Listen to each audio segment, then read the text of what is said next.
근데 브래드의 상태를 보면 일단 브래드는 지금 비영리 단체 회사를 운영하고 있고요.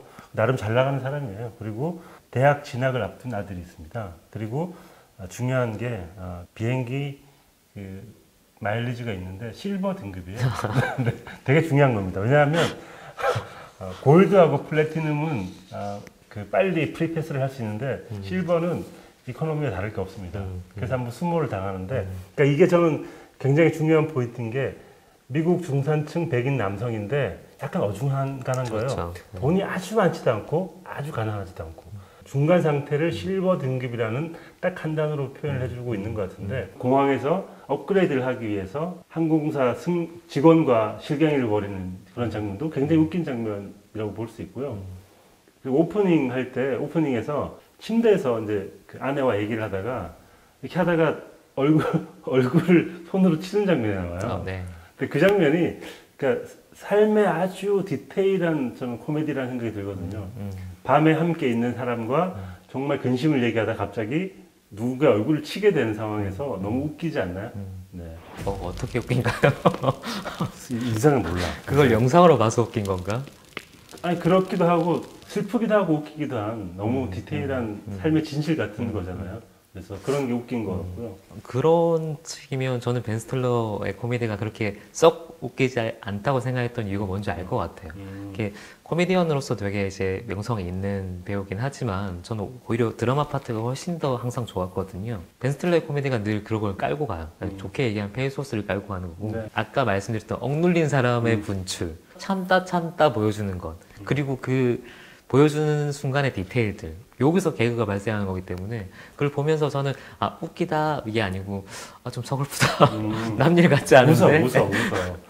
저는 정말 웃겼던 장면이 이제 그 오프닝 장면도 웃겼지만 정말 빵 터졌던 장면이 뭐였냐면 브래드가 혼자 그런 상상을 합니다. 잘 사는 친구를 생각하다가 그래 그 집 애들은 다 망나니들일 거야. 우리 집 애들을 봐. 얼마나 착하게 잘 컸어. 그 집 애들은 버릇도 없고 하는데 애들이 뭐라는 거면 마약을 하고 있어요. 어린애들이 갑자기 탁자에 마약을 뿌려놓고 코로 막 이러는데 그러니까 이건 브래드 상상일 텐데 그런 식으로 어떤 상황을 극단적인 상상을 가장을 해버리는 하시죠. 순간 네. 코미디가 발생하잖아요. 그 장면에서 마약하는 어린아이의 모습은 오래 본 영화 중에 정말 웃겼던 장면 중에 하나였습니다. 어떤 면에서 되게 하드코어한 개그를 하고 있는 건데 그건 되게 웃겼어요. 근데 그런 극단적인 상상을 할 때 웃긴데 보통 이제 대부분 톤을 낮추고 있으니까 낮추는 쪽에 좀 더 저는 이렇게 시선이 더 가는 것 같아요. 저는 약간 웃겼다, 이게 웃기려고 하는데 웃기진 않네? 라고 생각하는 개그 장면이 오프닝 초반에 그 아들이랑 처음 얘기할 때 아들이 상반신 전라로 이제 불독과 대화를 하고 있잖아요. 되게 자아도취에 빠진. 그게 약간 웃기게 그리려고 하는 것 같은데 오히려 그 장면이 나중에 벤 스틸러 들어오면서 두 사람이 소통이 그렇게 잘 안 되고 있구나. 혹은 벤 스틸러가 아들하고 친해지고 싶은데 잘 모르는구나. 접근하는 법을 잘 모르는구나. 그게 어떤 디테일로 살리냐면 문을 안 닫고 가요. 문 닫으라고 했는데. Can you close my door? Yeah. Can you close the door? Yeah. 그러니까 신경 쓰는 것 같은데 말을 안 듣고 있는 사람인 거죠. 그게 보여서 초반에 그게 이게 웃기려고 하는 거였나? 라는 생각을 조금 잠깐 해봤죠. 참 우리의 웃음 포인트는 다르구나 느끼게 되고요. 저는 그 장면 너무 심각했거든요. 진짜요? 아빠와 아들의 어떤 공존할 수 없음, 서로 다른 생각을 하고 있는 어떤 비극 이런 게 떠올랐는데 아들이 등장을 웃기지 않나요? 너무 슬펐는데 이 장면. 알고 봤으면 슬펐겠다. 난 울었어, 새끼야. 개그는 알 수 없네요. 코미디라는 건 거리 감각에서 비롯되는 걸 텐데 브래드라는 인물은 감정이입을 할 수 없도록 딱 소격을 시킵니다. 우리 보는 사람들을. 그래서 보고 있으면 나중에 시간이 점점 지나면 어떤 생각이 드냐면 놀고 있네 이런 생각이 들어요. 정말 머릿속에서 놀고 있는 거거든요. 브래드가 하는 모든 생각들을 보여주는 거니까. 그러다 보니까 나중에 점점 멀어져 가지고 우리가 멀찍이 브래드를 보게 되는 그런 효과를 주는 것 같습니다. 거기에서 코미디가 발생이 되는 것 같아요. 거리감을 만들어서 코미디를 주는 부분도 있고 또 한편으로는 이게 다 흩어져 있기 때문에 몇몇 점들은 공감대를 형성하는 거죠. 이 영화에 가장 큰 힘이 있다면 그런 공감의 통로들을 많이 만들어뒀다는 거. 그걸 되게 솔직하게 다 보여준다는 거. 그런 게 아닐까 싶네요. 주제가 하나일 필요는 없지만 대체 감독이 이 영화를 왜 찍었지라는 생각을 나중에 하게 되는 것처럼 중구난방으로 모든 이야기들이 뻗어 있어요. 그래서 다 보고 나면 재미는 있고 의미도 있는데 내가 뭘 건져야 될지 잘 모르겠는 그런 상태가 되는 것 같기도 합니다. 내 상태가 이상해지네. 그게 사실 이 영화에 대한 정확한 감상인 것 같아요. 그리고 그 부분에서 아마 호불호가 좀 나뉠 수 있을 것 같고, 교훈, 정해진 결론, 우리가 위로를 받아야 되고, 나쁜 상상을 할 필요 없고, 착하게 살아야 되고, 이런 거의 얘기의 패턴이 전형적인 이제 할리우드 영화의 패턴인 거잖아요. 어떻게 보면 그거에서 대해서 다 벗어나고 싶다는 강박이 보이기도 하고, 그러다 보니까 제대로 마무리는 못하는 느낌이 있어요. 네. 결정되지 않은 상태 자체를 보여준다. 혹은 그거에 대한 생활권을 많이 던져줬다. 섣불리 결론 내지 않았다는 거에 대해서 좋다고 생각하시는 분은 이 영화에 대해서 그렇죠. 이제 여러 가지 할 말이 있으니까 좋아하실 수도 있고, 또 반면에 이제 정돈이 안 됐다, 캐릭터가 너무 튄다, 아니면 이렇게 중구난방이다라는 거에 대해서 좀 불편함을 느끼시면 이 영화 좀 아쉽다고 느낄 수도 있을 것 같아요. 네, 한 줄 평가 별점 시간입니다. 괜찮아 미스터 브래드 송영원 평론가님의 별점은 몇 개일까요? 이 영화에 대한 제 별점은 3개입니다. 네, 재미있다 정도?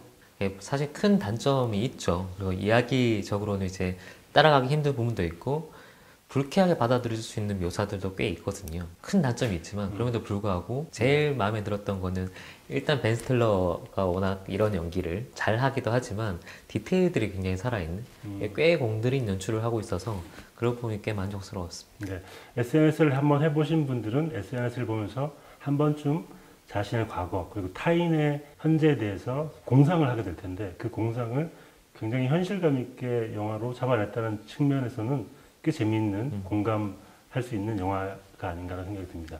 그러면 이 영화에 대한 한 줄 평을? 이 영화에 대한 제 한 줄 평은, 너무 많이 보여주는 시대, 행복에 관한 원근 착시입니다.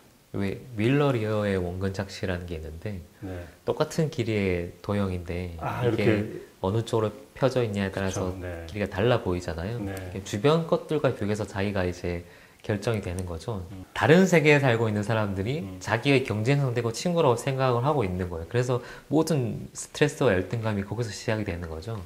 그래서 그런 행복에 관한, 행복과 불행에 관한 어떤 원근 착시를 보여주는 영화가 아닌가 싶고, 영화 중간에 아들이 꽤 의미심장한 대사를 해요. 아빠가 그렇게 했을 때 내가 되게 부끄러웠는데 생각해보니까 저 사람들 아무도 나중에 볼 사람들이 아니야. 아빠는 나만 신경 쓰면 돼 라고 하는데, 사실 그 대사가 직접적으로 이 영화가 하고 싶은 말인 것 같고, 이 기대로 준비해 오신 거 아니에요 지금? 이 기대 늘 의미 있는 걸 준비하면 다 잘라갖고 중간에 이렇게 녹여서 얘기하고 있습니다. 네. 아, 스고이네. 역시 연륜은 어쩔 수가 없어요. 네, 별점이 3개이기 때문에 당연히 순위에는 오르지 못할 거기 때문에 곧바로, 네, 저도 못 오르기 때문에 곧바로 이 기대로 넘어가겠습니다. 네. 이상하게 기억나는 대사, 오늘 제가 골라온 대사는 오프닝 때 침대에서 일어나는 대화 중에서 계속 브래드가 아버님, 어머님이 언제까지 사실까, 뭐 유산이 얼마나 될까, 되게 쓸데없는 얘기를 계속 하죠. 그럴 때 멜라니가 하는 말입니다. 사랑해. 그러니까 제발 닥쳐줘. 라고 얘기합니다. 이게 뭐, I love you, please shut up 이렇게 얘기하는데 너무 공감이 되는 거예요. 아, 네. 디테일인 거죠. 정말 디테일. 이게 사랑이라는 게 어쩌면 당위전 같은 겁니다. 쓴 약을 주기 위해서 위에다가 달콤한 걸 입히는 거죠. 사랑해, 그러니까 제발 닥쳐줘. 이렇게 뒤에가 방점 지키는. 그렇죠. 사랑한다고, 네, 사랑합니다, 여러분. 그러니까 제발 이 기대를 달아주십시오. 이게 이제 이런 화법인 거죠. 네. 여러분께서 생각나시는 이상하게 기억나는 대사 참여해주시면 저희가 소정의 선물을 준비하고 있으니까요. 제발 이 기대를 달아주세요. 네, 오늘은 마이크 화이트 감독의 괜찮아요, 미스터 브래드에 대해서 알아봤습니다. 충분히 따뜻하고 재미있고 한편으로는 여러 가지 생각을 해볼 수 있는, 지금 우리가 살고 있는 이 시대를 생각해 볼 수 있는 영화가 아닌가 싶습니다. 저희는 다음 주에 뵙겠습니다. 그 전에 구독해 주시면 감사하겠습니다.